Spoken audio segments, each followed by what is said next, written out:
Welcome back to another Blacktastic episode of the People Before Politics show, Sunday Rundown, powered by Black Westchester Magazine. I'm your host, Damon K. Jones, joined by my brother, A.J. Woodson, and bringing that fresh perspective, Larnaz Kinsey. Every Sunday, we pull back the curtain on the issues shaping our families, our cities, and our future, from health and safety to policy and power. It's because our mission is simple. Put the people first, not the politics. It's going to be Blacktastic. Are you ready to put your brand in front of the people who matter? Black Westchester Magazine is your platform. With over 90,000 monthly website readers and more than 250,000 YouTube viewers every month, we give your business unmatched exposure. From email blasts straight to our subscribers, to video commercials, website promotions, and targeted campaigns, we've got the tools to help you connect, engage, and grow. Whether you're a local business, a national brand, a rising entrepreneur, or just promoting an upcoming event, Black Westchester is where culture, community, and commerce meet. Contact us today or scan the QR code and start building with us. Don't just advertise, be part of the movement, be part of Black Westchester, be Blacktastic. Got a sweet tooth? Come to Cupcake Cutie Boutique in Mount Vernon, where every day is a reason to celebrate. Fresh homemade cupcakes baked with love. Stop by 8 South 6th Avenue and taste the cuteness today. If you've been thinking about investing but didn't know where to start, this is your sign. Presented by Black Westchester Magazine and Noir Network, the Ownership Society is a community of like-minded people focused on building generational wealth 1 month at a time. No hype, no gambling, just disciplined investing, shared learning, and real ownership. Whether you start with $20 or $100, the key is consistency. Scan the QR code or click the link in the conversation to join us, download Robinhood, and take your first step toward owning your future.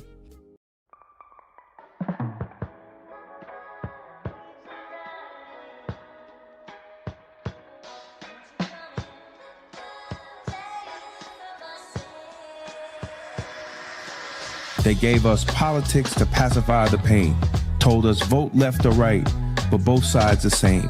We traded scripture for slogans, wisdom for trends, took Christ out the culture. Now look how it ends. Preachers turned pundits, pulpits got bought. We shout Black Lives Matter, but forgot what God taught. Not knocking the movement, but where's the foundation? We lost our laws to the lies of this nation. They taught us hustle, taught us grind, but never taught Proverbs to guard our mind. We knew Malcolm, knew Huey, knew Fred, but never knew Moses, cause the preacher skipped that thread. We vote every 4, still broke every year, still pray for peace while we drown in fear. It's deeper than the ballot, deeper than reform. It's a spiritual war, and we've been misinformed. They told us our strength was in slogans, not scripture. But Pharaoh ain't scared of your picket sign, he's scared of your picture, your true identity, your kingdom assignment. That's what they bury when you chase alignment. We weren't made to just vote, protest, or cope. We were made to govern with the word as our hope. They gave us peace and blessings, everybody. Peace and blessings, everybody. We are here. We are here. My brother David living out his hip hop dreams, as you can see. Exactly, man. Hey, I might as well. I got less years ahead of me than I have behind me, and it's all for fun. I ain't trying to get on stage and perform and do concerts, and I ain't trying to do none of that. That's just not my style. I'm just trying to. That's my style. Okay. That's your style. That's not my style. I'm just trying to spread the word, brother. Give some. All them songs ain't not one cursing. No, there is one. There's one song. One song do got a curse. And then I apologize in the next verse. So it's all right, you know. But we're here tonight to really talk about, like, I really don't understand. Like, we do things to ourselves, and a lot of time we like to blame the white man, right? We love to blame the white man for our shortcomings in our politics and how we treat each other in the community. And when you think that you have a city, and I sent it to you in what you call it? It's a TikTok. It's a TikTok. I think it's TikTok. It's a TikTok page that no, it's Instagram. I'm sorry. No, that's not it. Well, it's a page on TikTok or Instagram, and it has maps, right? And it's all about it's TikTok. It's all about maps.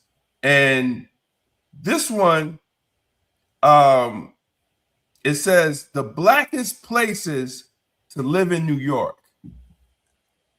And it goes over all the blackest places to live in New York. And Mount Vernon is the #1 black place to live in New York. I looked at that and I just wanted to say something. So I read all the comments and people are like, how could it be more in Mount Vernon, more black than Brooklyn and other places? I believe it has to do with the population and the percentage of the population. Right. We probably, like Mount Vernon is smaller, but if out of the population of Mount Vernon, there are more black people.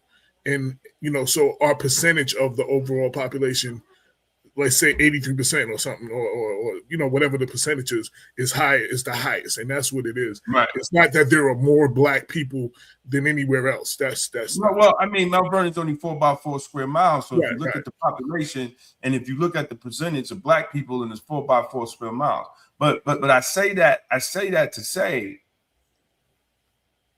why do they just treat each other like shit?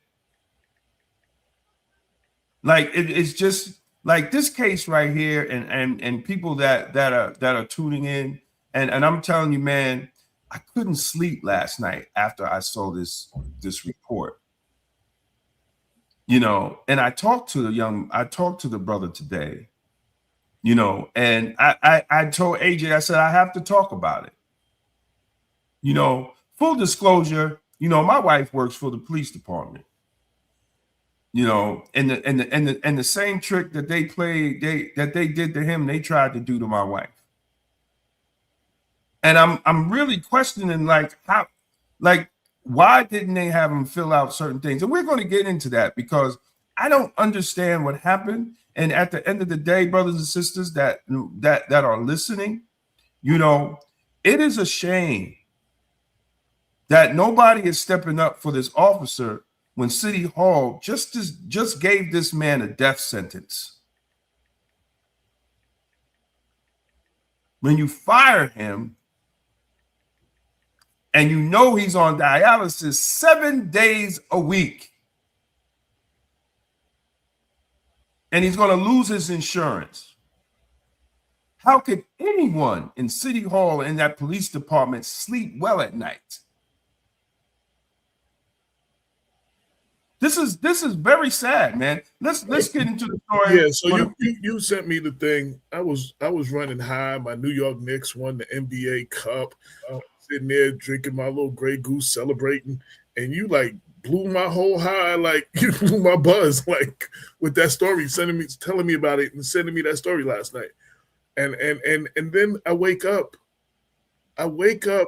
First I get a text message from an individual from Suffolk County, Long Island, who never really talks to me about anything political or anything like that. He used to talk to me about music and stuff, but he knows that I live in Mount Vernon, so he sent me to make sure that I saw it. And then I got a text from a mentor of mine in Georgia. And I was like, yo, how did you hear about that? He said it popped up on my national news feed. Then I talked to someone from California, and I talked to several other places outside of Westchester County. I was like, man, this is really getting around. And the comments, and everywhere it was, the ABC article, and anywhere it was on social media, and then the messages that I was getting, it kept saying, yo, that's how they get down in Mount Vernon. Why would they do that to that man? Yo, Exactly. and people, and then people were like, there got to be more to the story. That can't be the whole story. Like, there's got to be something missing. And a lot of people were like, they could not believe, they couldn't believe it when they heard it. And so I, when you said we would talk about it, I felt it was necessary. This is what we do. We bring attention to situations like this. And so start with, so everybody, let's not assume everybody knows what we're talking about. Tell people. No, I'm getting ready to play the news thing. Oh, okay, then let's do that. Yeah. I'm getting ready to play the news report. A 19-year police veteran in Mount Vernon has kidney failure, and he is on dialysis. Now, if you know anyone who has had this, you know what it means. But in his case, and this case, his doctors say he can work on light duty. But here's the rub. The Mount Vernon Police Department says he can't work, and he's now being terminated December 31st, and that means no health insurance. Happy holidays. Not. Here's Marcus Solis. I do 9 hours of dialysis 7 days a week to maintain my health. Without that, I wouldn't survive. Derek Williams describing his declining health, surrounded by retired Mount Vernon police officers supporting their brother in blue. Williams is a 19-year veteran, a former member of the Elite Emergency Service Unit. In 2020, he contracted COVID after months of working double shifts. Derek's character caused him to come in and work and support this city and the residents of the city during the worst pandemic that we've had. The department has classified Williams' kidney failure as a non-job related illness and stopped paying him when he became too sick to work. Doctors have cleared the 45-year-old for desk duty, and he's just 6 months shy of qualifying for a reduced pension. That request has been denied. I begged for my job back. I begged to come in whatever hours that I can capable of doing, and I was told there's no light duty for me. Earlier this month, Williams received a termination letter effective December 31st, which would not only end his career, it would cut off his health insurance. I just feel like they have no empathy, they have no compassion. To be just thrown like in the garbage, like it's over, it's ridiculous. To be blunt, if you're terminating his employment, you're terminating his life in so many words. Mount Vernon says it cannot comment on personnel matters. Williams has an application pending for a state disability pension and is on a kidney transplant waiting list. In Mount Vernon, Marcus Solis, Channel 7, Eyewitness News. So that is the story. Eyewitness News ran it, and evidently it didn't just, Eyewitness News New York is tri-state, so. But obviously, this went far beyond the tri-state. All the calls that I got from like I said, as far away as Georgia and other places like that, like it was crazy. And people are like, "Yo, hey, you live in Mount Vernon?" The first they asked me, "Did I know?" I'm sure you know about this, and I'm like, "Yeah, I heard." And they're like, "Yo, what's going on?" And everybody wants some answers, like, "What's going on?" Like, people are asking me, "So what's being said from City Hall? Who is the person that fired him? Are the residents saying anything?" Those are the kind of questions people were asking. And shout out to my brother Carlton Dozier, and shout out to David Gladman. And I'm not sure who else was on there.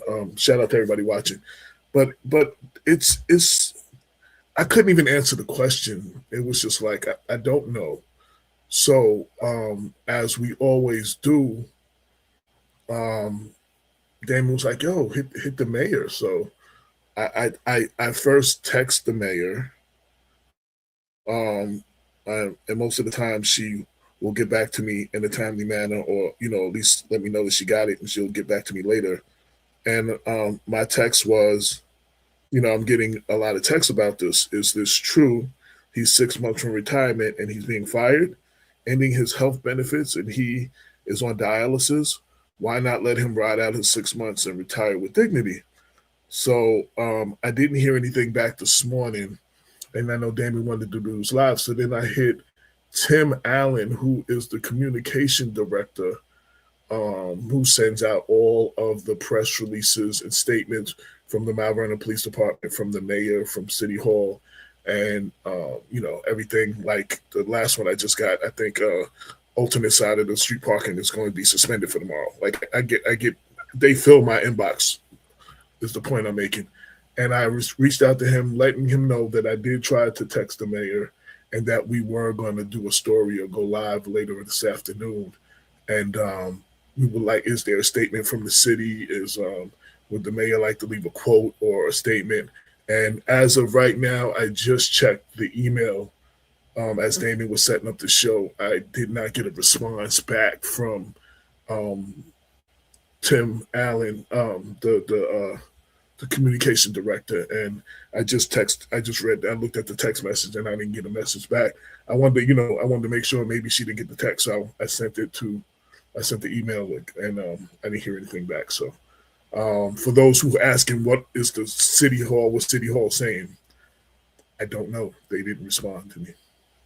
Right. So I just want to respond because I took some notes. Someone who did 33 years and did 13 years as a union delegate. I have a lot of questions, right? And full disclosure,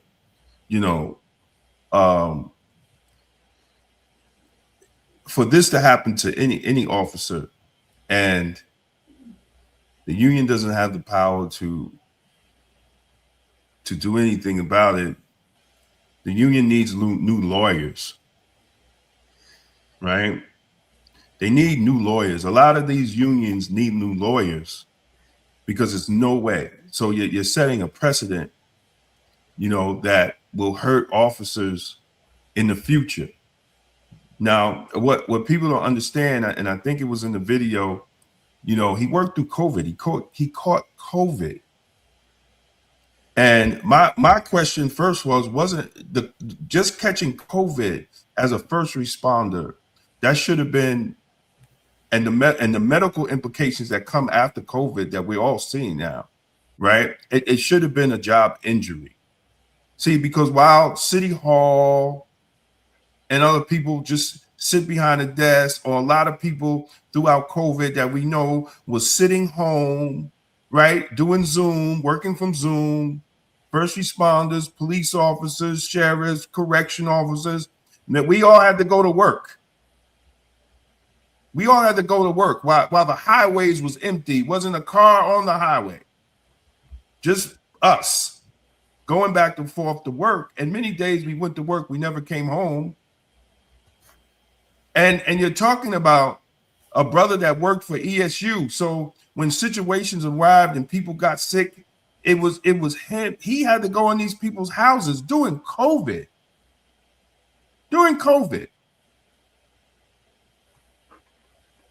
So, like, this is, and for them not to give him job protections because he caught COVID.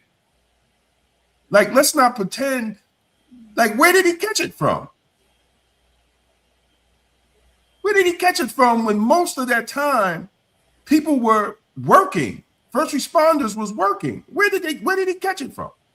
If he didn't catch it while doing his job. So COVID, first mistake of City Hall, COVID protections were denied this young man. And I haven't got any question, whether they allowed him to use FMLA. What is FMLA? FMLA is a federal law, ladies and gentlemen. It's called the Family Medical Leave Act.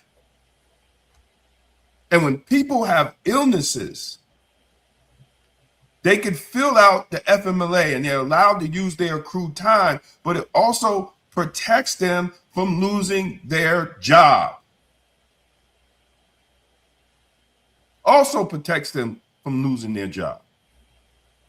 And you could use FMLA not just for yourself, you could use FMLA for a family member. When I was a caregiver for my mother, and I had to call in and use time, I used FMLA because I was a caregiver of my sick mother.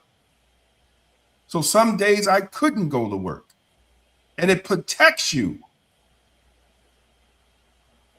So I don't know why he wasn't advised to get on FMLA. And you reapply every 6 months. I was a caregiver for my mother for 4 years, and I was on FMLA. So I don't know why he wasn't advised to do that once he was found out he was going to be on dialysis. That was the first paperwork he should have filed. And I'm not knocking nobody. I'm just bringing this up because it's just not the responsibility of the union. It's responsibility of City Hall to look out for the well-being of their employees. And if they knew that he wasn't on FMLA, why didn't nobody tell him? Because even at my job, it ain't perfect. But when you get in some type of attendance and they see is sick related or is family related, they will tell you, yo, listen, just go file FMLA. So I don't understand why nobody advised this young man to do that, because if he did, we wouldn't be having this conversation today.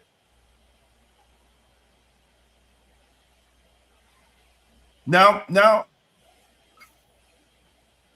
Mayor Sean Patterson, the decision can still be reversed. You have enough time to do it. Do you have the will to do it? You talk about you're a pastor. You bring God up a lot.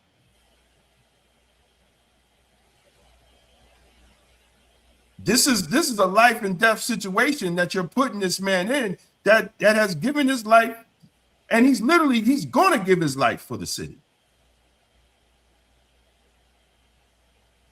And I know for a fact that officers are willing to put up the time. So he's not working for free. He's not. People are willing to put up the time. He's not getting a ride. Allow this black man to retire in dignity and go deal with his health issue.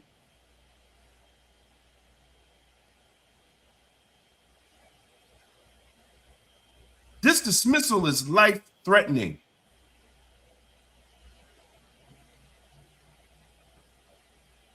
Dialysis requires health insurance.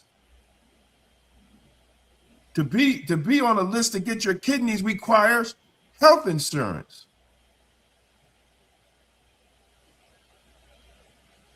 Now you put this man that gave his life for the city into it. You put him in a survival mode. And finally, this sets a dangerous precedent. Every officer should have been standing out with Officer Williams. I don't care if you're active or retired. You should have been standing out with him because it could happen to you. You could be the next one. It could happen to a fireman. It could happen to a DPW worker. It could happen to anybody in the city. They are setting a pattern and practice that they could do it to anyone that works for the city.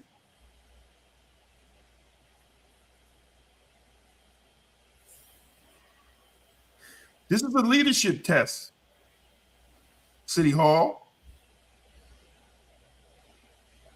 This shows how much you respect first responders and those that put their life on the line.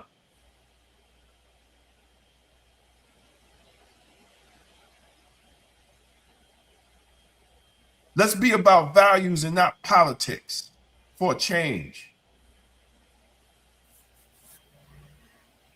Let's be about pro-humanity, since we claiming Jesus all the time.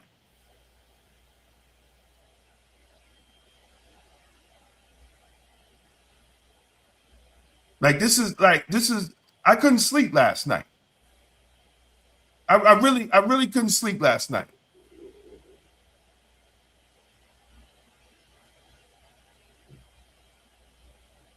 And I can't see how anyone in City Hall is sleeping right now. When you know without health care, this man is going to die.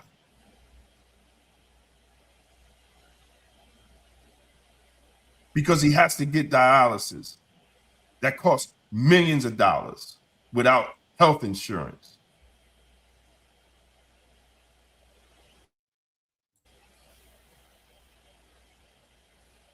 Shout out to my homegirl, Medea Evans.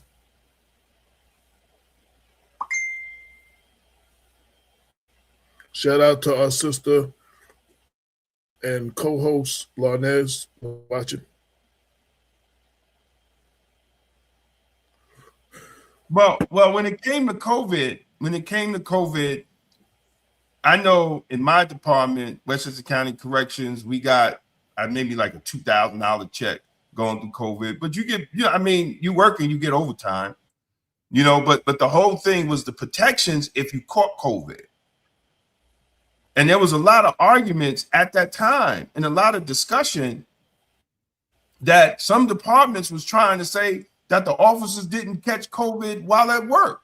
Well, if you're working 16 hours, if you're working 16 hours a day, 7 days a week, or 5 days a week, and then you coming in, I mean, you could have got money. Like, it was money to be made, but it was also a danger. So like I know at my job, they wasn't even doing, what was that list, like, to know if someone caught COVID and you caught COVID, like they couldn't even track it. And then it was like, oh, well, you didn't get it at work. Well, I just worked with the guy that's out on COVID now. So these are the games that municipalities was playing with first responders.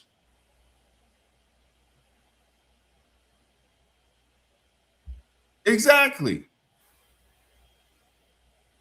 Some places, they made sure we had masks on. They made sure they provide us with masks. But just because they was giving us masks, that was like, yo, well, you didn't catch it here. That's BS.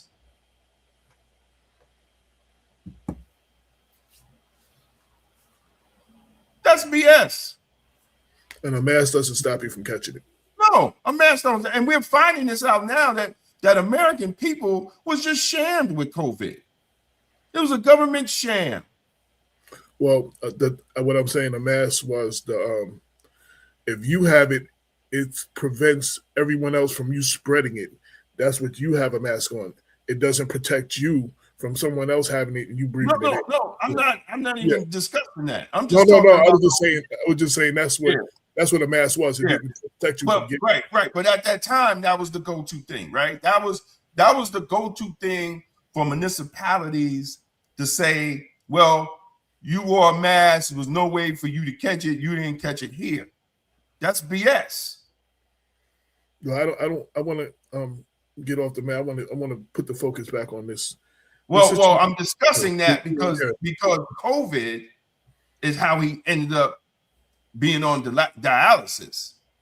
Mm.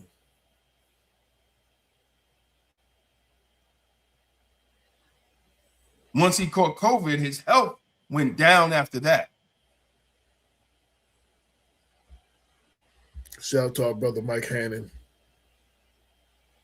Total BS. Mount Vernon is biblically evil. Ain't that something, Mike? With all them churches in there, and this is the stuff that we have to see. With all them pastors. And pastors need to speak up. Shout out to our brother Rob Garris. Tuned in. Brother Rob, once they fire him at the end of the month, he's not going to have no insurance. They fired him. They're not letting him retire. And what's so here's the thing for me. He has 6 months from being able to get a partial pension or to retire. Right. So I know the city has this, we're strapped for money. We got money for everything that we need to have money for. We can't let this brother like ride it out for 6 months. And if it is a money thing, are you really saving any money by letting him go now? Like, are you really saving 6 months? No, first of all, they're not. Listen, officers are willing to give up the days. Yeah, I heard that.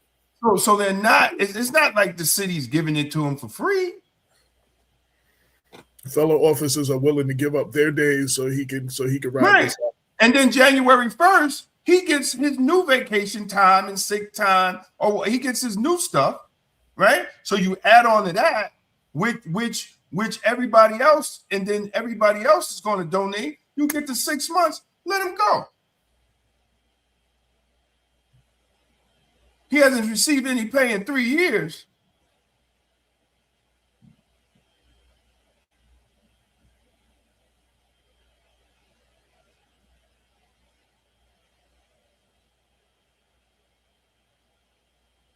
Well, I mean, look, Sean, for them to say he didn't catch COVID at work, for any municipality to say that is just disrespectful. It's just disrespectful. And for those what they did to us in the height of COVID in corrections is that everybody got 7 days. If they caught COVID, you went home for 7 days and you got paid. If you didn't have COVID, you didn't get it. But if you came up and the doctor said you had COVID, you got 7 days. So two things, and I want to stop you there. Two things. For those who don't know, Sean Harris is a former Mount Vernon Police Department police commissioner. And Sean, you're going to have to explain this because the second time you said he didn't get paid for 3 years.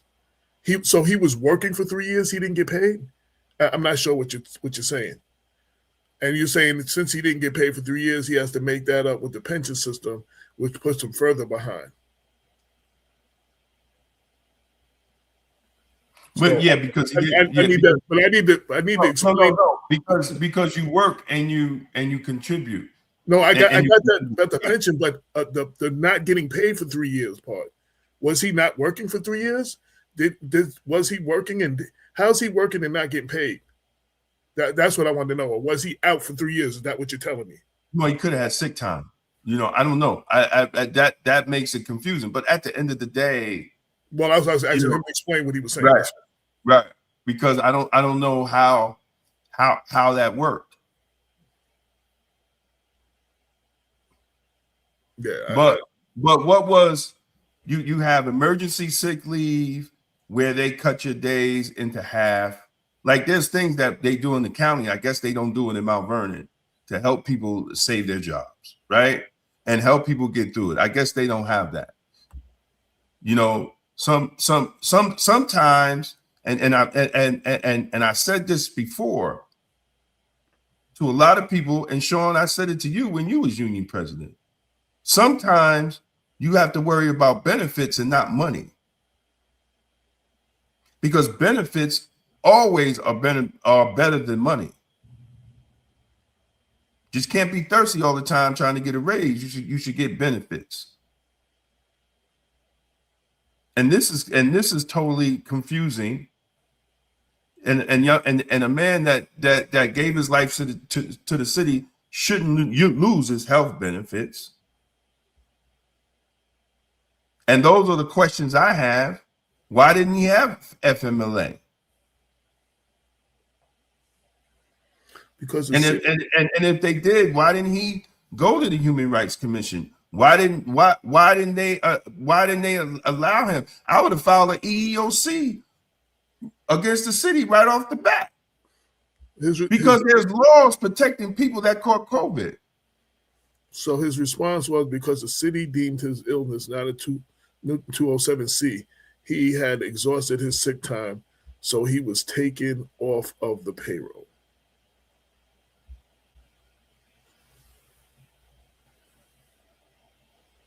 That's horrible. That's what happens when people that sit behind desks make decisions for people that actually do the work. Our sister Larnez, she's not with us tonight, but she left a comment for me earlier for us, and I'm gonna read it. She said, "This one's heavy. A 19-year vet, 6 months from retirement on dialysis, medically cleared for light duty, and still being shown the door. That's not policy, that's punishment. This story is bananas and exactly why we can't gloss over the human cost behind bureaucratic decisions." That's I just wanted to share that because she's not here to share it. She sent it, but she's not here to share that herself. So vested rights. That's what they're saying. That's what Mike put. Mount Vernon doesn't have a PBA that will guide him like county does. When you're injured, you on your own. Mount Vernon does have a PBA. But they're saying since he was out and he wasn't getting paid, he wasn't able to pay his PBA dues. So I guess that's what Sean Harris said. Well, I'm not knocking the PBA. I'm damn sure knocking their lawyers because throughout that whole COVID thing, I would have been in court. I would have been in court to make sure that officers I would have been in court, win or lose. Because how the hell all these other municipalities was taking care of the people that got caught in COVID and Mount Vernon wasn't?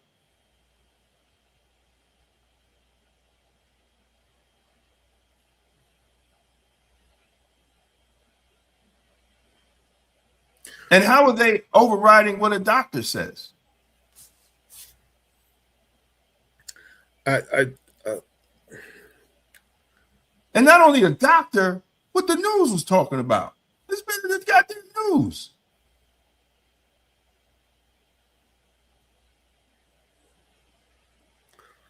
So I'm changing the subject just a slightly bit. For all those people for 11 years in Mount Vernon government and stuff like that, they used to always accuse Damon and I for making Mount Vernon look bad because we would tell the stories of the dysfunction and some of the corruption going on in Mount Vernon. I got calls from several people around the country today. This situation is making Mount Vernon look bad. This doesn't make the city as a whole look good at all. People like, yo, what the hell is going on in Mount Vernon? That was one of the questions that I asked. And this does not look good. You can't have ride around the city during COVID, having everybody do whatever out the window as the first responders pass by and have all of these statements saying that, we value our employees and stuff like that.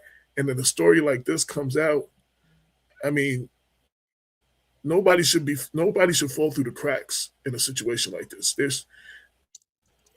It's just unacceptable. I'm sorry. I don't understand how this happens. And again, I'm not in no union. I don't work for government.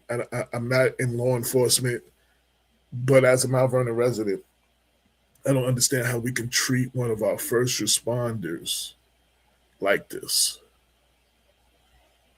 Who, from all I'm hearing, because he had to be a valued member of the department, because if he wasn't, the narrative would have been like why he was this bad cop. And you're not hearing none of that. And all I'm hearing is how he was this dedicated cop who did his job. That's the stuff I'm hearing. I don't know the individual personally. And I'm like, yo, any response to your email, let me know if you receive a response before I'm going to. No, David, I guess you missed that part. I did not receive I sent a text last night to the mayor and I didn't receive a response. But just in case she didn't get the text, I sent the email to the communication director, who is the person who puts all the statements out for the Mount Vernon Police Department, for the mayor's office, for City Hall. And I didn't get a response back from Tim Allen, the communication director, either. And I checked just before we went on air, and I had not received not even an acknowledgement that I got the email. Let me see if I can get you some information, or we can't comment or anything. And I made sure that I put in that we were going to address this later on in the afternoon. And I know I did not hear anything back, David.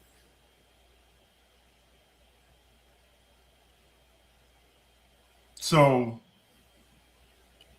someone should have responded to you by now. No excuses. Oh, absolutely. I did, the first thing they say is, well, you never called us for our side of the story. You're putting out only one part of the story. You're not putting out the whole story. No one called us. I did both. I text. It was later in the evening, so I didn't call. But it's not uncommon for me to text the mayor later and for her to respond back either in a text or a phone call, or tell me I'll talk to you tomorrow. And I get emails. So while I didn't get an email back on from the communications director on that, I did get an email today from the communications director. Oh, it just came. Dude, they must hear us talking about him. Yeah. Okay. Statement of facts regarding Officer Derek Williams. This is a difficult situation. The city does not take it lightly. As a public employee, the city is required to follow state law, local law, and collective bargaining agreements, and it has done so at every step. Here are the facts. The officer returned to full duty April 2020, went out again in April 2023, and has not returned since. Under the PBA contract, donated sick leave for for illnesses or injuries have been available since October 2023 and remains available. The commissioner's office provides the maximum of 30 days permitted under the city charter, and the PBA members donated an additional 15 days. The officer had not accrued significant service time to qualify for full retirement benefits, which would not occur to 2030, not within 6 months, as has been alleged. Well, let me just stop there. What the ABC report said, for him to get partial pension, partial, not full. So, exactly. So no one said that his full retirement was 6 months. It was partial. No. Okay. And any determination regarding retirement or disability is made solely by New York State and local retirement system, not the city. Time spent on unpaid leave does not count towards service credits under state law. We're not talking about that. It goes into the state law. Light duty is not automatic and is limited to officers under the general municipal law. There is no law or policy to allow the city to assign light duty without an approved 207C application. Since April 2023, the city has not received any application for retirement, light duty, or accommodations, medical leave or absence, FMLA, workers' compensation, 207C, that would change the legal status of the separation. And lastly, the city followed the required process, provided additional sick leave and extension, and acted responsibly. Failure to complete required paperwork is not the failure of the city. Compassion and accountability are not mutually exclusive. The city remains open to working within the boundaries of the law through the officer's legal representation towards the best possible outcome. And I wanted I wanted to take the time to read exactly what they wrote in its entirety, because I didn't want them people saying I only pick bits and pieces. So we started the show at 6:30, and we talked about it and it's almost 7 o'clock. I want to respond to that. That's bullshit. Saying what Bahia said is bullshit. I've been in law enforcement 33 years. Y'all do whatever y'all want to do. Don't give me that. Don't give me that. Y'all do. See, that police department, that city government has done whatever they want to do. When it fits them how to do it, don't fall behind collective bargaining agreements and state law, right? I've seen people do it even at my job. So that's insane. That's insane, especially for 6 months. especially for 6 months. That's a mutual sit down between the PBA and the city to keep this man his job, hiding behind collective bargaining agreements and hiding behind the pension system is bullshit. It's not leadership when a man's life is on the line. We're not talking about doing favors. We're talking about someone without this will die. So to send us that shit that you sent us is insulting the intelligence not only of this show, but the people that are watching this show. And the people of Mount Vernon, and even the police officers that come to work every day and put their lives on the line for the city of Mount Vernon. That is bullshit.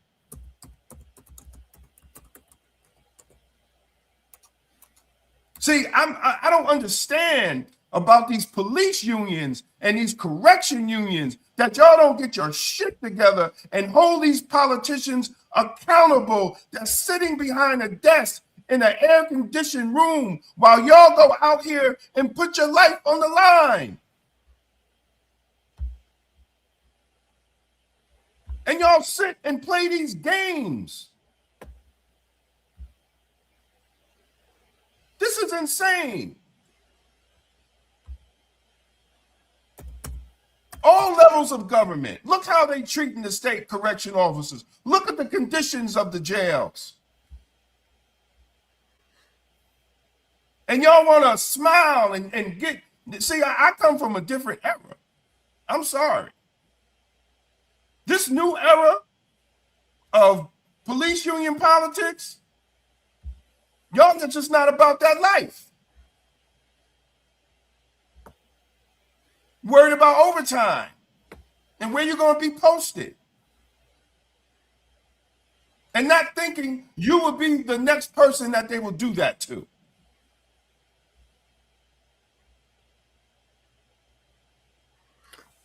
Brenda, we just read the statement. Sorry about that. Brenda, Brenda put the link to, I guess they put it on Facebook too. We just read the statement in its entirety. They just sent it.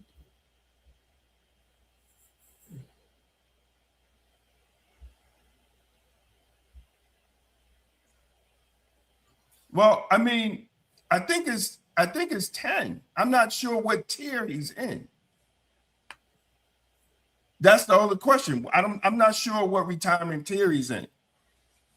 For us, not law enforcement, what does that mean? Tier? What does that mean? Well, it depends on you hire. They have different tiers and different rules of each tier. See, I was in tier 2. There's a wholly different, right? A lot of cats, they're up to tier 7 or maybe 8 now because they change it to screw the hardworking first responders and civil service workers. Now there's not even, I don't even think he might be 4. Okay, well, I think it may be 10. So he's vested, but because he's retiring early, he gets penalized. Remember AJ I was on the phone with retirement, and they said, well, if you retire now, this is the amount you're going to get. If you retire after you're 55, this is the amount you're going to get. And I said, well, I'm staying until I'm 55. Right? Because you get penalized if you retire early. But he'll take that. He'll take that. And so if he retires with his partial benefits, will he have his health benefits and be able to? Yeah, because he's retiring. He's not getting fired. No, I'm just asking. So right.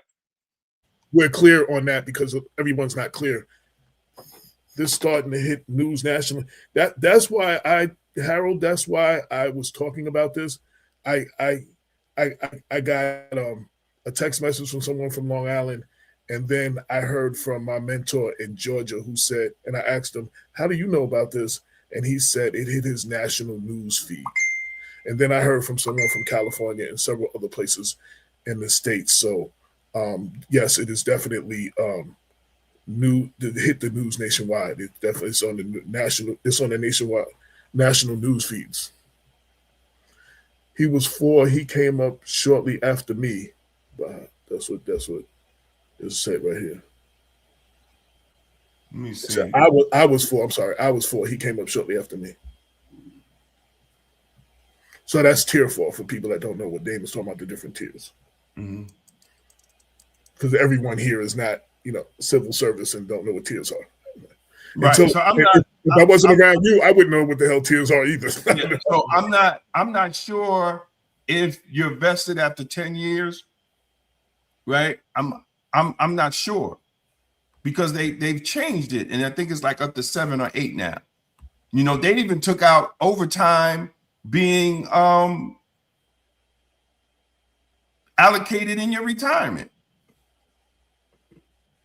And nobody said nothing, and these unions in New York State ain't say a goddamn thing. They ain't say nothing.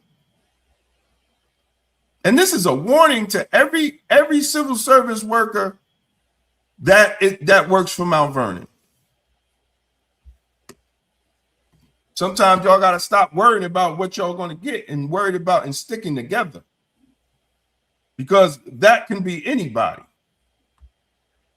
James Christopher says, I think they are at tier 7. Yeah, 7. Maybe 7 or 8. I don't know, but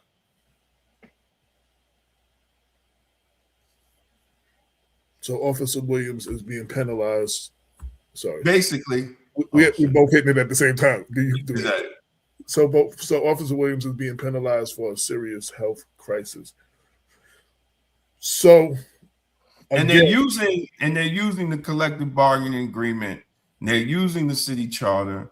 We ain't even going to discuss the pension because that wasn't even the issue, right? But that they brought up the pension system. We ain't talking about the pension system. That's a bunch of because that has nothing to do with it. We already know he got 6 months. He's going to get penalized. We already know. But the issue is the health benefits to make sure this man can live.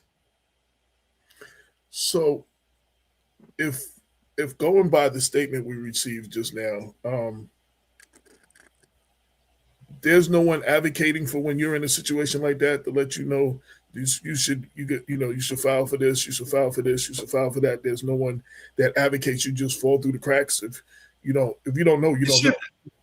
It should be the union. It should be. It should be the legal counsel of the union. And as I said before, people, excuse my French, politics ain't shit. I've said that when I was working, and I'm saying it when I was retiring because they were our lawyers in the corrections, and they wasn't shit. He represented a bunch of unions because we were talking to somebody else, and he lost a lot of contracts too. Yeah, he was waking up. Yeah, because he was talking to somebody. He was like, "That's your lawyer. That's our lawyer too." It was somebody in the city or something like that.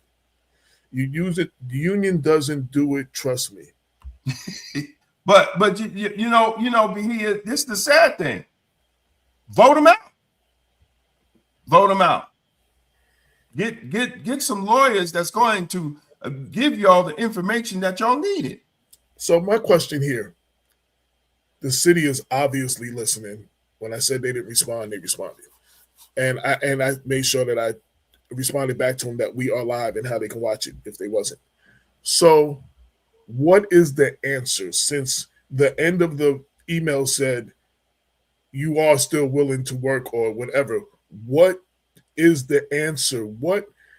The situation is what it is. Let's just put it that way. Let's say it is.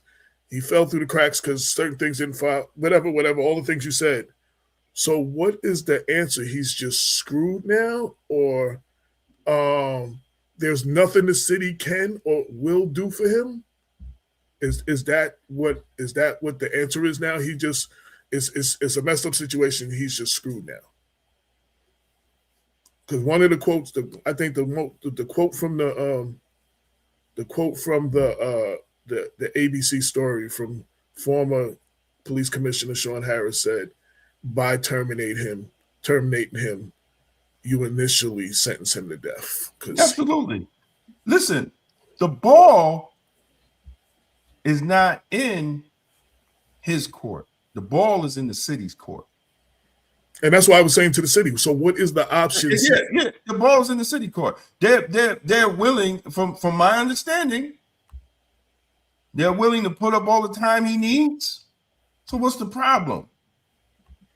Well, they're saying there's a limit to the time that they can do that. Yeah, but listen, man. Bullshit. Well, I'm gonna listen. Look, I know what you're saying. This is what I'm responding to the city. This is what I'm asking the city. You say in here, your last thing is compassion and accountability are not mutually exclusive. The city remains open to working within the boundaries of the law through the officer's legal representation towards the best possible outcome. So what is the city willing to do for this man? What you know what the situation is. You know what is the city willing to do? There's only thing, right? No, you're right. But the reality is there's only one thing they can do, right? You sit down, you negotiate, you get the time. You get the time so he could go out. If we're talking about compassion and all this other bullshit that you're talking, because a man's life is on the line. It doesn't set a precedent. Don't hide behind the city charter. Don't hide behind collective bargaining agreements, because as long as the union agrees to it, you don't have to worry about the collective bargaining agreement, because it's an agreement for this case. I'm being told by someone the city could push his pension through. That's what I'm being told. Listen, from somebody let me tell you. knows. Yeah. Look. We have to be honest, and this is what we're not being honest about. Whether it's Mount Vernon, whether it's Westchester County, whether it's New York State, whether it's the federal government, they can do whatever they want to do. They just have to be willing to do it. I've seen it. I've seen it with different officers in different situations. I've seen it. And they've done it too in that police department with whoever they feel that they want to do it for.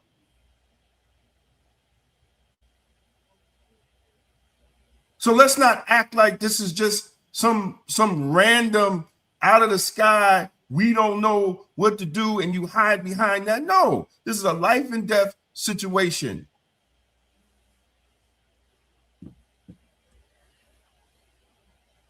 And if you're willing to do it, then just do it. Don't send no press release. It should have been done.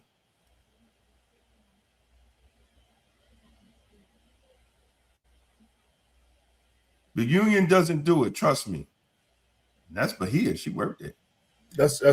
Yeah. They never will. It's a popular. Oh, you know I've seen it. Man, you know I've seen it. Absolutely, Bahia. They never will. It's a popularity contest. They vote for who they like, and then the response to her was, "Unless you a friend," and then she said, "Oh, I see it." Yeah. You know I've seen it. Absolutely, I've seen it too. I have other people that are in law enforcement that are not in Mount Vernon who are texting me, and those are some of the texts I'm reading, because this story is national. Other people that are in law enforcement are concerned, and they're not even in New York State. They're not even in Westchester. They're not even in the city of Mount Vernon. They're concerned. A lot of people were concerned when they saw this. No, I mean it's sad, bro. Like it's really sad, and it throws another black eye on Mount Vernon. That and you wonder why you're gonna have you will have a hard time getting cops, and younger cops is going to get the hell up out of there because they see how you treat senior officers.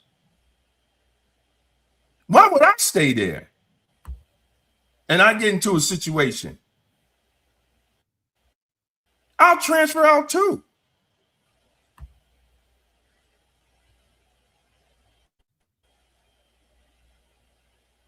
And it's really crazy. It's really crazy how they know all this city charter and collective bargaining agreements and all this stuff, but couldn't read the goddamn DOJ report when it comes down to searching fucking inmates.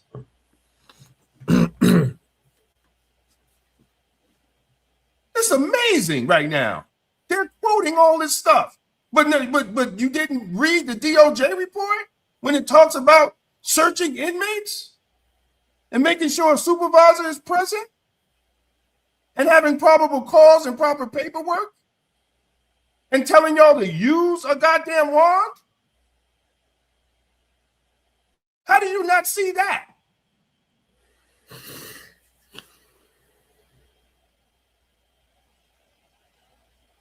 Come on, man. Like, we wonder why the city of Mount Vernon has a cloud over its head. We wonder why the city is in the condition. It's a spiritual wickedness going on. And for pastors that live in that city that's not calling on the behalf of this officer, shame on you too.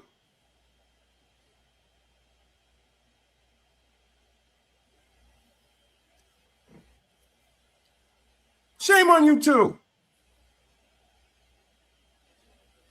So Lanez was saying one solution, the mayor or the corporation council can place an administrative hold on the termination while his disability pension is reviewed, medical documentations are reassessed.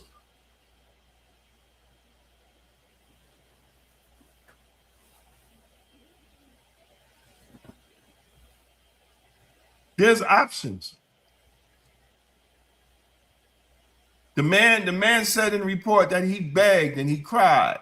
What else you want him to do? Yeah, he did say that. Since you're about humanity and compassion, the man cried. You had a grown man crying.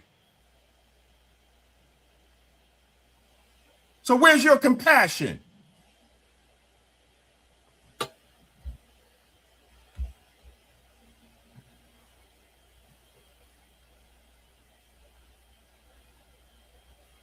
And I don't want to hear all this stuff. Oh, you just being hard because I'm a black woman. No, I don't want to hear that.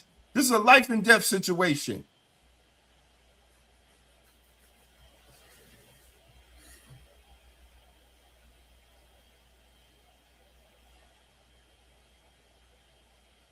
Where is the compassion? Especially to have a grown man crying. Good evening, Brother Dame. That's why in enforcement and civil service workers, it's important to take your sick time when you need it and make sure affairs are in order for a rainy day. Make sure you keep your documents and stay on top of your appointments, because white officers get away with fake injuries and work side gigs while out and nothing happens. He ain't never lied. He ain't never lied. He ain't never lied.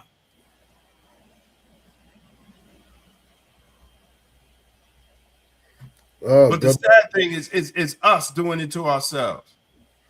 Brother Kenneth Chamberlain Jr. said, when a city can benefit from nearly 2 decades of a man's service, place him in harm's way, demand his body, his health, and his loyalty, and then discard him when his body breaks down, that's not policy, that's abandonment. Wow. And Carlton, go ahead. Carlton said Officer Williams is in dialysis and has retinal failure. Why in the hell does his medical documents have to be reviewed? That's insulting to him and his doctors.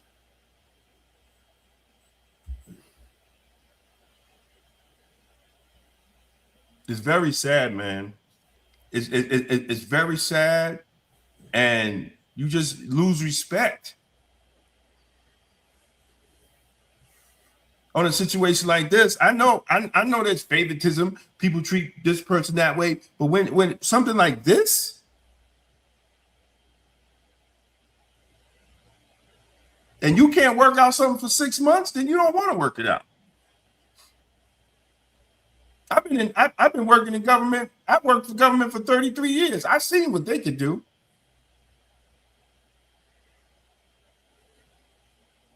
I've seen what the county exec can do. I've seen what mayors can do. I've seen what they can do. So you can pull that on the average person, but people that work in government know that response was bullshit. So let me ask you a question. Desk duty is not considered like light duty? Is that all those two different things? Well, they don't consider it. They don't consider light duty. Have light duty posts. They don't consider having light duty posts. Because somebody made a comment that, you know, when an officer does whatever, they put them on desk duty. You know what I'm saying? And it's like, you know, they can do. Let me explain something. They can do whatever they want to do. They have to be willing to do it. And see here, I'm being very purposeful in what my responses are.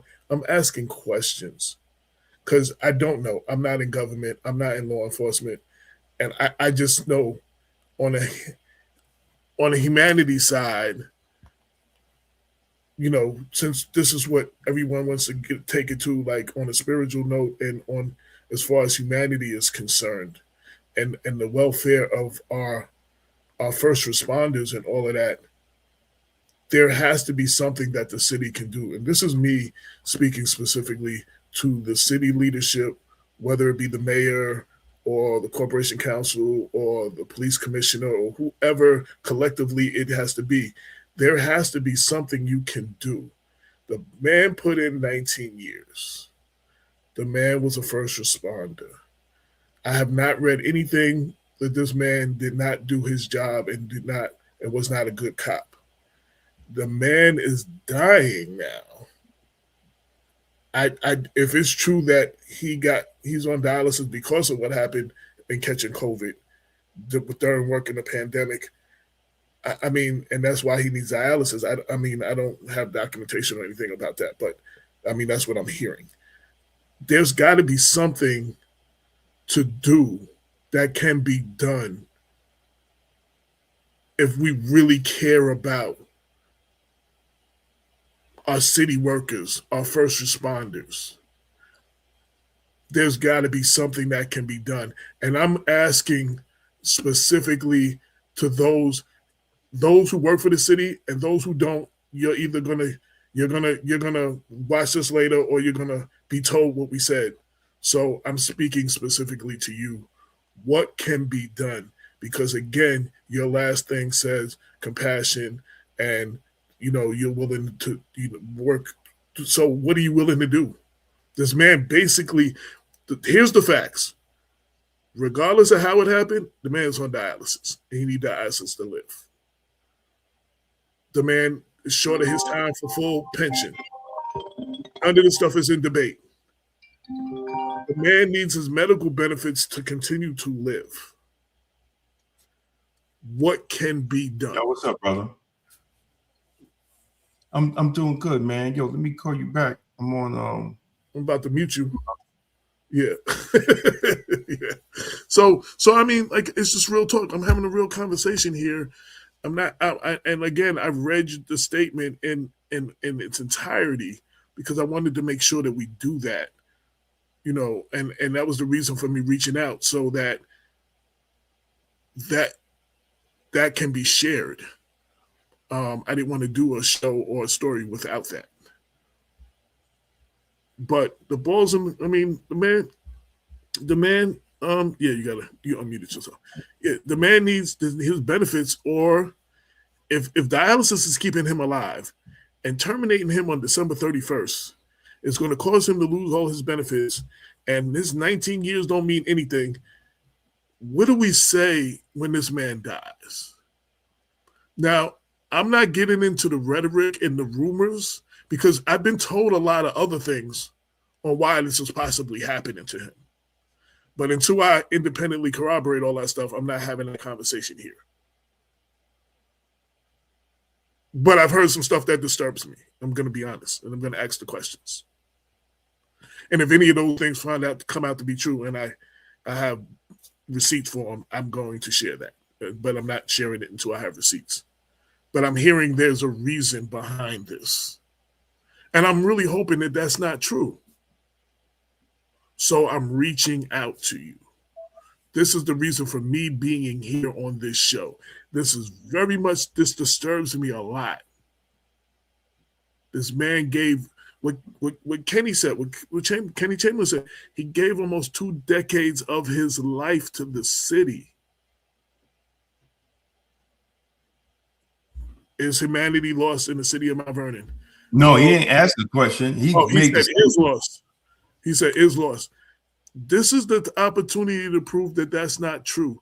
If humanity is not lost in the city of Mount Vernon, what can be done? Yep. What can be done? Or nothing can be done, and his 19 years mean nothing, and he gets terminated on the 31st.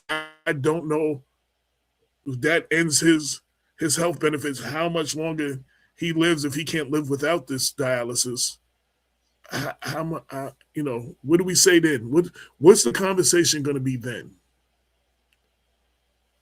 Brother Dame, I worked in law enforcement for 32 years, and it's also important that these municipalities know that most of these sicknesses come from workplace, lead paint, and air quality, and slips and falls, contaminations, and stress, and mandated overtime will destroy your body completely. They don't want to pay out.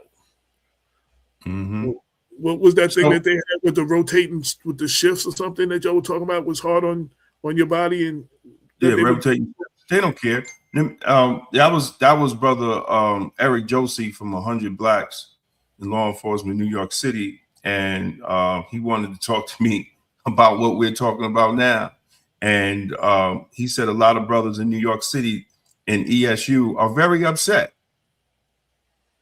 ESU is a unit, and there's ESUs in every police department. And you have officers in New York City looking at this and like, this is amazing. This is amazing. Look, y'all can hide behind all this stuff y'all trying to hide, but at the end of the day, people that are law enforcement, civil service workers, and first responders ain't going to trust what's coming out of Mount Vernon City Hall at this point. And if sometimes you have to worry about being on the right side of history. And there's sacrifices to make to be on the right side of history. And doing the right thing. But if you want to hide behind that, go ahead. Go ahead. Because you can't get no more from a grown man begging and crying for his job. But if you want to hide behind that, go ahead. See how God's going to work that out.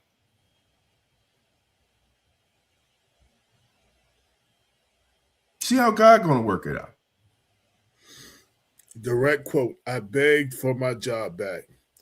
I begged to come in whatever hours I'm capable of doing. And I was told there's no light duty for me. That is a direct quote from the ABC story from Officer Williams. Earlier this month, he received a termination letter effective December 31st, which not only ends his career, but would also cut off his life insurance. I feel like they have no empathy. They have no compassion, Officer Williams said. And again, former police commissioner Sean Harris said, to be blunt, if you're terminating his employment, you're terminating his life, in so many words. Direct quote from the story. Says he has a pension application for a state disability pension and is on kidney, and he's on the kidney transplant waiting list. And I understand not having insurance takes you off that list too, or makes it harder for you to. Yeah. Makes it harder. It makes it harder. Yeah, so that complicates.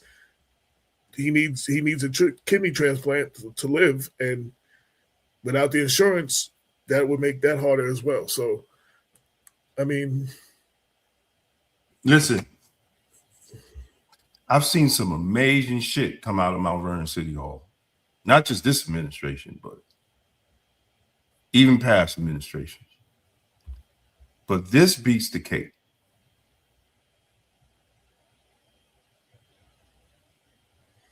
This beats the cake. This right here is a death sentence. That's okay.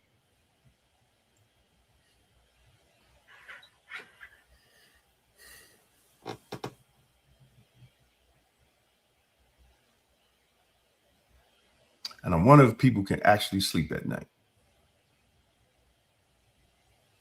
I know this bothered me last night when you told me. I couldn't sleep.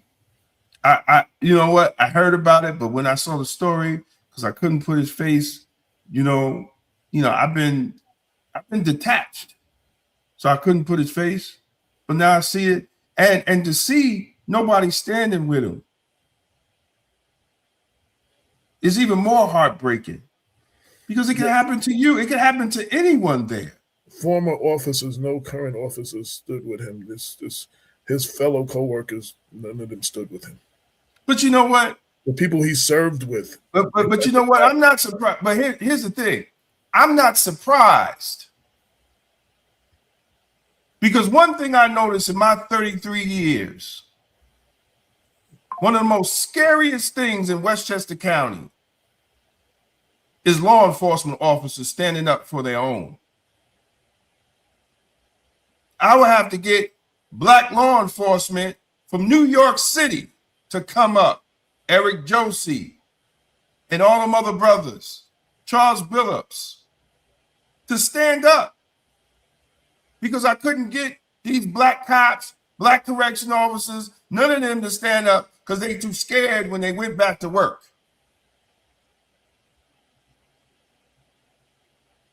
Look at the press conferences I had. Those are New York City black officers.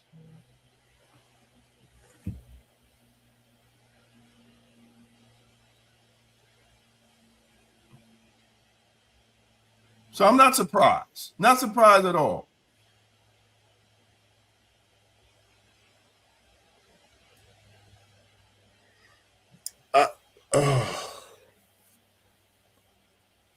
I just received a text. If you're watching, I know you're watching because you're hitting me. I'm going to call you after about this. I'm not going to read what you just sent me, but it's very disturbing. I'm going to call you after the show, Kev.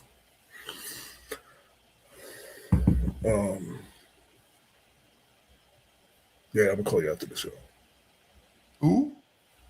I'll share it with you off air. I'm not going to share it on. But what we're talking about, it just sets more light on their situation.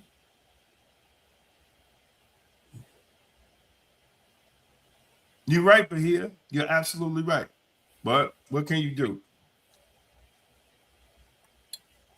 I'm not surprised. They did the same when they unjustly suspended Montica. Everybody goes. Nobody had answers. Hey, listen, I'm going. We've been on here for hours, so it ain't really nothing else to talk about. I want to say one thing, and this is just me. For all of y'all that didn't stand with Montica, but had the nerve to show your face at her parties and party, I have no respect for you.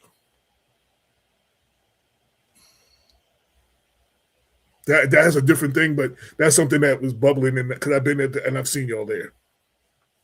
I'm sitting here like, yo. I'm sorry.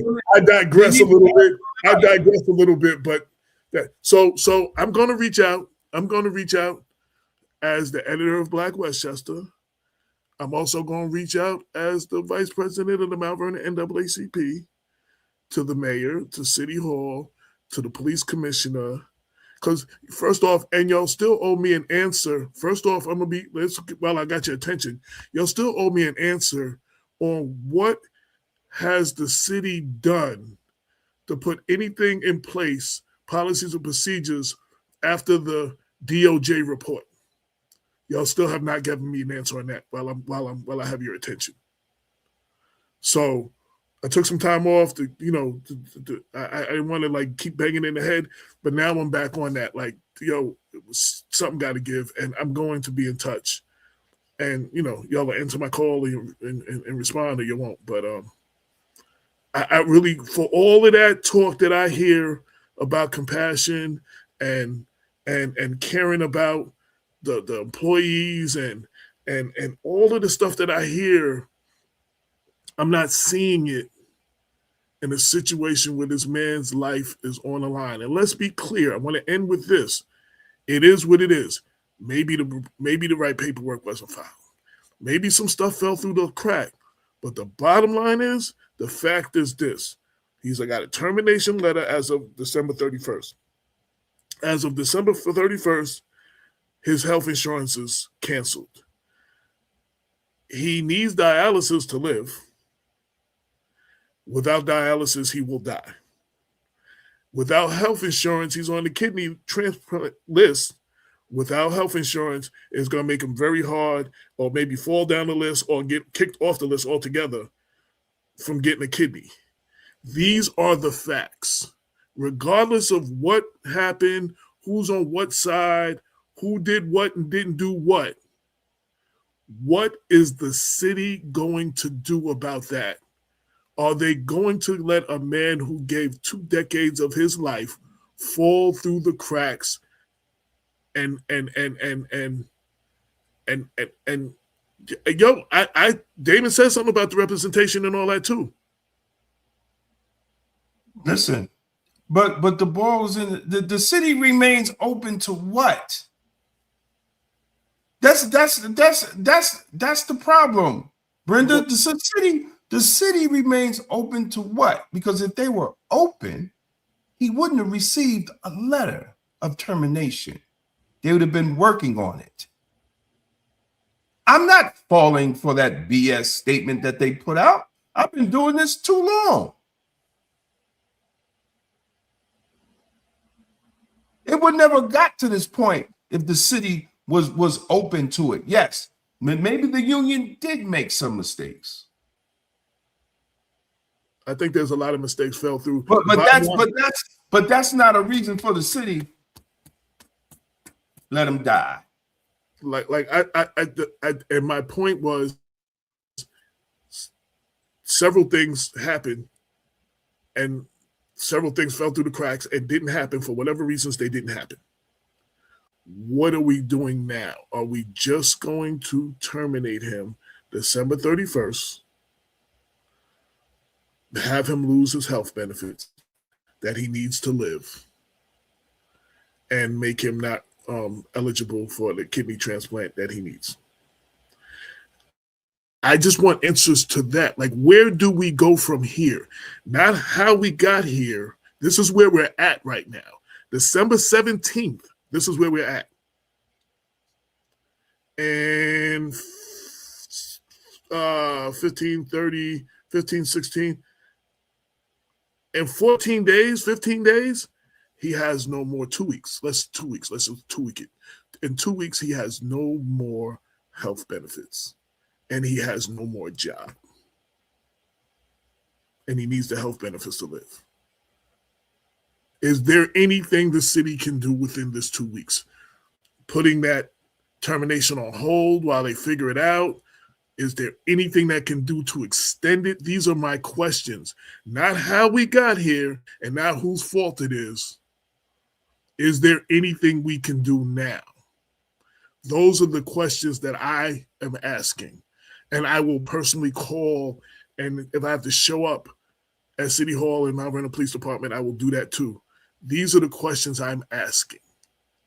This is actually a life and death situation. That's where I'm at with it. I'm not really trying to hear that this person didn't do this and this person didn't do that. We know there's a lot of things that didn't get done. We know that. What are we going to do at this point in the next 14 days? And I love how Channel 7 started off the segment. They was like, oh, what a wonderful holiday gift. Not like, I mean, like, right. This is the season. This is the season that we celebrate all these things. This is, we talk about spirituality, we talk about Christ. December 31st is the official day they celebrate the birth of Christ. What would Christ do here? That's what I want to know. And this is not me bringing God into this. This is responding to the things I've heard.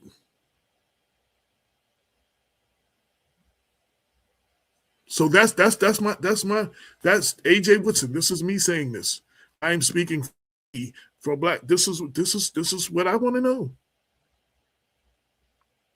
Because, I mean, if nothing can be done, if you tried everything and nothing can be done in these 14 days, then you tried. But are you willing to try something? Were you willing to do something? I'm being told from people in law enforcement that you can push back the termination. You can extend it while whatever documents and stuff need to be filled out. That's what I'm being told from other people in law enforcement who are watching. Is that true? If so, is that something you're willing to do? With that, we're going to end. This has been another episode of Black Westchester, the Power Hour. We give you the real talk for the community. This is not about politics. This is about humanity. This is about a human's life. And at this point, I'm very saddened. I'm very disappointed. I'm a little bit upset. People from law enforcement, people in law enforcement from across the country have called, and they're telling me, you know, and other people that are not in law enforcement who read this because it's a national story, are like, wow, that's Mount Vernon? That's what they do in Mount Vernon? This does not make the city look good when we don't take care of our own. I thought that's what Mount Vernon was about. Now, y'all say Damon's not from Mount Vernon. I'm born here. My mother's born here. My mother graduated from Mount Vernon High School. What does No. I'm talking to all of those people. No, I'm having a conversation with them. We take care of our own. That's what I'm always told. We're not taking care of our own. If there's any truth to that, let's take care of our own right now. We got 14 days to do something, even if it's to extend this thing. Two things can be figured out. The ball is in your court. You know, there is things that's the law. And you mentioned local law, state law, and all those things. And there are things that's moral. What is the moral thing to do here? With that, I'm out. I just want to say something before I'm out. I'm done. Yes. Right. So I want to be clear about what's happening here. City Hall is hiding behind collective bargaining agreements and the city charter as if the documents tie their hands. Let me be clear today that they don't. Those agreements were written by people, interpreted by people, and can be acted on by people, especially in extraordinary cases like we have with Officer Williams. The mayor has a discretion. The city has a discretion. And when someone's life is on the line, discretion is exactly what leadership is supposed to be. The police commissioner should have this. Let me finish. I'm saying put the police commissioner in there too. Well, no. It's the mayor. This is a strong, what they call it, the strong mayor government. This is the mayor. Because the police commissioner works for the mayor. It's not the other way around. At the pleasure of the mayor, yes. Right. You don't get to praise first responders during crisis and then abandon them afterwards by pointing to paperwork. Collective bargaining agreements were never meant to be shields against moral responsibility. The city charter was never meant to be an excuse for an action. This is not legal responsibility. It's a leadership choice. Officer Williams showed up when the city needed him. Now the city must decide whether it will show up for him or hide behind documents while a man loses his health coverage, a chance to retire, and dignity, and ultimately his life. All those in City Hall, all those in management, history will not remember the clauses that you cited in that statement. They will remember the choice you made. And on that note, we out, and have a black-tastic night, y'all. We are out of here. And I'm also saying, if people really care, call the mayor's office. Give the mayor's office a call. Let her know how you feel about this. Because something has to be done. So peace out, y'all. We are about to get up out of here, man. Thank you for watching another Blacktastic episode of the People Before Politics show. Sunday Rundown, powered by Black Westchester Magazine. We appreciate every single one of you who tuned in, commented, shared the stream, and joined the conversation.